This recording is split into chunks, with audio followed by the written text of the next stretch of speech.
What happened? I tell you what, I was really taking a look at Clint.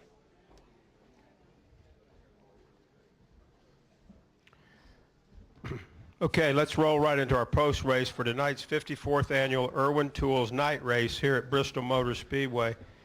And joining us right now is our race runner-up, Brad Keselowski.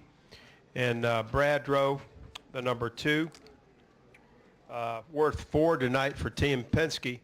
And Brad, certainly a 1-2 finish here for Team Penske tonight. I know you were trying to track down your teammate, but you know, as we spoke here just a minute ago, a big weekend for Ford Motor Company, Ford Racing, sweeping all 3 races here at Bristol Motor Speedway, and certainly your thoughts about your performance tonight and the strength shown by Team Penske. Sure, sorry. It was hot. That was a hard night. I'll tell you what, the first off, this place is, the race pace is really brutal and aggressive, and you know, with the cars having all the extra downforce this year, and the tires improving, and some of the new rules compounded by you know, grinding the track, and the track's high lane having a lot of speed. This is, I swear, it's just the most grueling race of the year. So it feels good just to complete it and be able to kind of look myself in the eye and know I gave it all I had, and you know, just wasn't enough, but I didn't fall out of the seat, so I'm damn near as proud as not falling out of the seat as I am anything else. But just a heck of a weekend for everyone at Team Penske. You know, all 3 drivers winning races this weekend. I think that's a testament to how bright the future is for Team Penske. And look for, you know, more big things to come in the years to come, but certainly don't want to lose sight of tonight's accomplishments and accomplishments to date. You know, I feel like Joe and I both have 3 wins. We're entering the chase strong in a lot of different ways, and I think we're both legitimate threats to win a championship this year, and I'm proud of that, along with the nationwide car and the success they had last night, and then winning the Truck Series. Just a huge weekend, not just for me personally, but for everyone at Team Penske, and hopefully we can keep that momentum rolling in weeks to come. But you know, as far as tonight and the rest of it is concerned, running second is certainly something to be proud of. I'd love to have that one more position, but it just wasn't there. Every time I'd get close to Joey, I'd pick up a massive arrow push up off the corner, and you know, just couldn't do anything. I lost too much speed to really even do anything. I couldn't even get close enough to really do a bump and run. The last lap, I just dive bombed it in there on a prayer, and kind of hoping it would stick or he would slip or something would happen for me, and made it look cool, but it really wasn't that close. But it's still a really good night. I think our 2 cars were really, really equal, and whoever got out front and got the clean air first was going to win the race, and Joey was able to do that. Thank you, Brad. We'll take questions now for Brad Keselowski. If you have one, raise your hand. Let's go right here with Hunter. We'll go to Jay, and then Seth. Hey, Brad, it's Hunter Thomas from the fourthturn.com. Can you kind of talk about that momentum from Penske Racing, you know, rolling into the chase here coming up, and then how much maybe information the 22 and the 2 teams actually share on a race weekend? Yeah, I mean, you know, the momentum kind of speaks for itself when you're running well. You know, I don't really respectfully want to get into any of the other details about, you know, our teams and what they do. You know, it's kind of proprietary to our group, and something that we're proud of and want to keep our cards close to our chest. But you know, like I said, I think the results speak for themselves, and we just need to keep rolling. We've got 2 teams that are, you know, legitimate contenders by really every stretch of the imagination. So you know, I'm very proud of that. Let's go over here to the far right to Jay, and then front row Seth. Jay Pennell with Fox Sports. Kind of along those same lines, you know, you guys obviously are working real close together, but when it comes down to this thing, you're going to have to battle Joey Logano for this championship. At what point do you guys focus on, you know, keeping those cards close to your chest as the two team as opposed to Team Penske, and how are you guys going to approach that once you get into the chase? Yeah, I think that's not really something I want to disclose in the media. That's between Joey and I, and we've developed a pretty good friendship, and certainly we're both hungry to be winners, though, and there's a balancing act there. Answer the question. Help us out. We need information. Yeah. I don't even know what it was. Matt, Answer it. the next question is, what was the setup under your car? I don't know, but it wasn't good enough. But yeah, I mean, that's something that I think is I'd like to just keep between Joey and us. I'll take one more for Brad, and then we'll hear from Matt as well. Go ahead, Seth. Yeah, Brad, just Seth Livingstone, NASCAR News Service. Obviously, you're both going in to the chase. Obviously, you've been qualifying great. You got a lot of momentum. But as you look to the chase, what do you think your strength is in the chase? What do you think Joey's strength is in the chase? I think we ran really well at Loudon. I think that's a track we're very much looking forward to going back to, and hopefully able to continue that success.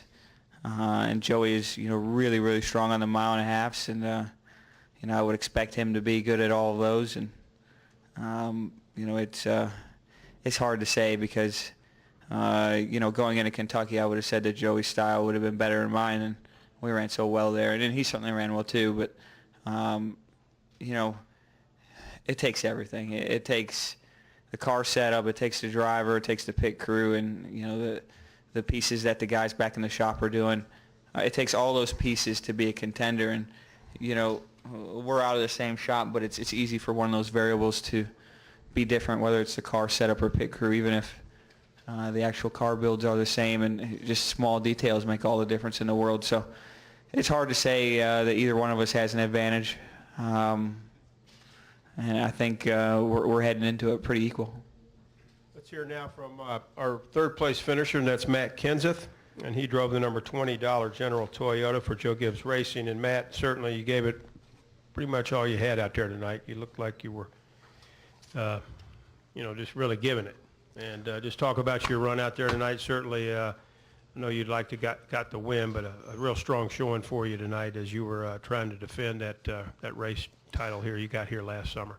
Yeah, I felt like we finished a little bit better than we ran. There was some runs where we were pretty competitive, especially at the end of the runs, but I wasn't very good at all in traffic. I was just, it was really hard for me to negotiate traffic and do the things that we needed to do. So at the end there, I just figured we'd try to stretch it out a little bit and hopefully hold those guys on tires off, but they cleared everybody way too fast in that restart and just did all we could to hang on.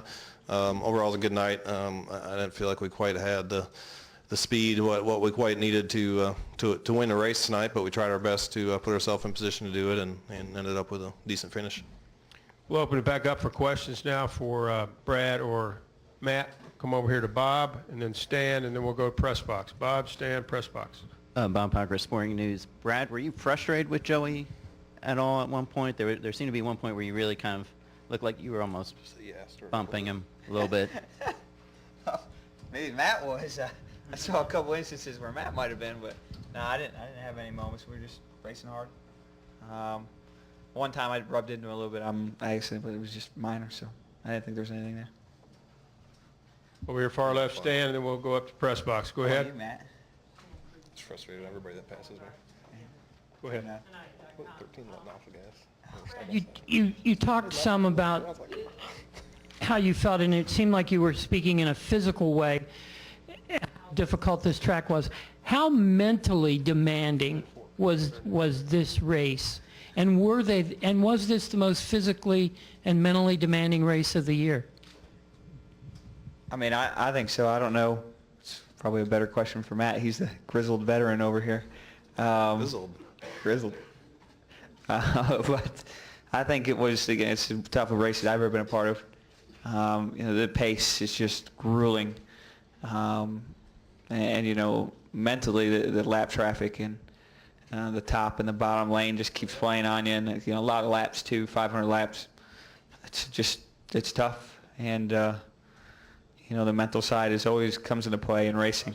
But tonight, probably, to its most extreme. Let's go up to the press box for questions. Go ahead, please. You want to answer that one, Matt? Chris Knight, ChrisKnight.com. Brad, do you think that the competition underestimates what Joey and the 22 team can do going into this chase? Do you feel like that he has a legitimate shot to win this championship? Well, I think he has a tremendous shot at winning the championship, and I know I don't underestimate him, but you know, I don't want to speak for my competition and what they think. I let them answer for themselves.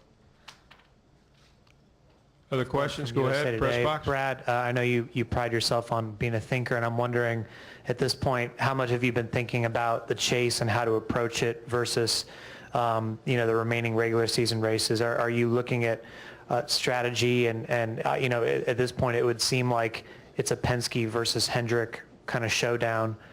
Do you view it that way? No, I mean that to date in the season, I think it's been that way.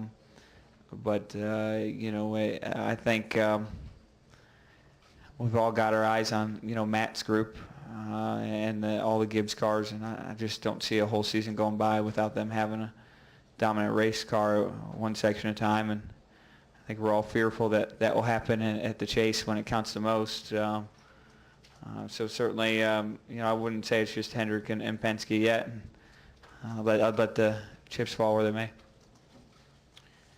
Any other questions upstairs? Come back downstairs. Anybody else for Matt? Right here, Hank Kurtz. Hey, Matt, Hank Kurtz with AP. You said the other day that you don't believe you're in until you're in. Did that at all go into your thinking to stay out? No, not really. I mean, it probably would have been a safer thing to pit, I guess. I don't know. I mean, you make split-second decisions.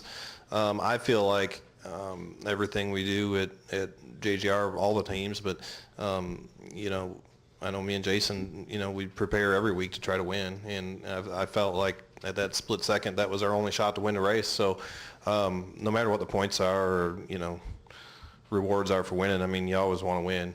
That's why we all do this. So at the time, I thought that was the best shot. I didn't even give points or the chase or anything, even a passing thought, to be honest with you. I was just trying to figure out how we could go win the Bristol night race. Over here to Bob. Bob Parker, Sporting News. Matt, can you talk about your battle with Joey? And with it being kind of so tough to pass, do you almost expect to be kind of run up into the wall in that situation? Yeah, I mean, he didn't do anything wrong. He left me enough room and an extra, I don't know, 200 thousandths or so. With Joey, I was leading, and obviously he was faster. I felt like I could do pretty good in 3 and 4, and the top of 1 and 2 got real choppy. The rubber started piling up, and I wanted to be a little bit lower, and I got high up in the corner up there and got in that choppy rubber, and I slipped just a little bit, and that gave them momentum to get alongside of me. So once he's side by side off 2, you're pretty much going to get the shaft getting a 3. It would have been the same way if it was the other way around. So, I mean, you pretty much know they're going to drive in and until they're clear and then slide up as far as they can. I mean, that's really the only way you can pass here right now. So no, he didn't. It was actually a really good move. It was really calculated. I did everything I could to make him not make it. I drove in as hard as I could too, but I couldn't get in any farther without running over the fence. So, we're just both doing everything we could to try to get up there for the win. Let's go right down here to Matt. Matt Weaver, PopularSpeed.com. Earlier, outside the infield care center, Eric had mentioned that maybe Bristol should consider doing a grinding on the bottom like they had done the top to even it out and maybe kind of work that bottom back in. Thoughts on that? Sounds like a Brad question. Well, I just don't think they should change the track at all. I think it was a mistake to do so, but it's not my decision to make. But nothing on the bottom line, though? Nah, we don't need to go grinding tracks. Handed it to a bunch of engineers and told them to make the bottom lane the fastest lane, and lo and behold, they screwed it up, made the highest lane the fastest lane. I'm shocked. See? That's why I gave it to you. He's a veteran. Go over here, Dustin. Dustin Long, MRN.com. For either one of you, it seemed like Jamie McMurray was able to run a little bit lower groove than the top groove was the main groove.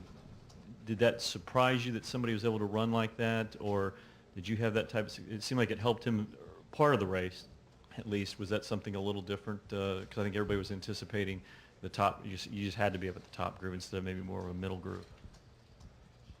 The little bit I was behind him. I was behind him for a little while there when he was leading, and I never saw him really run what I would call the bottom. I mean, you couldn't have put a car outside of him on corner entry in the center. He would come off the corner real low. You know, he was turning pretty good, so he could get down in the middle of the corner, but it looked like his car was too tight to finish the corner up top. So you can move around there a little bit off the corner depending on what your car is doing, you know, but he was still using up the whole racetrack. It's not like there was a lane to, you know, like he was running a lane where he could pass somebody if they were running on the top. So, you know, it seemed like the rubber to me changed the track a lot. You know, it would build up and then pile up, and then a caution would clean it off, and that you really tried to find the edge of that for the grip. At least I had to with my car. Go ahead. Any other questions? Right over here, Stan. We'll finish up right here. Okay, Matt, Stan Creekmore, RPM tonight.com. That pass, Logano, you're coming off turn 4, he jumps right in front of you. From a television standpoint, it looked like you had to hold your breath and maybe let off just a little bit to keep from hitting him.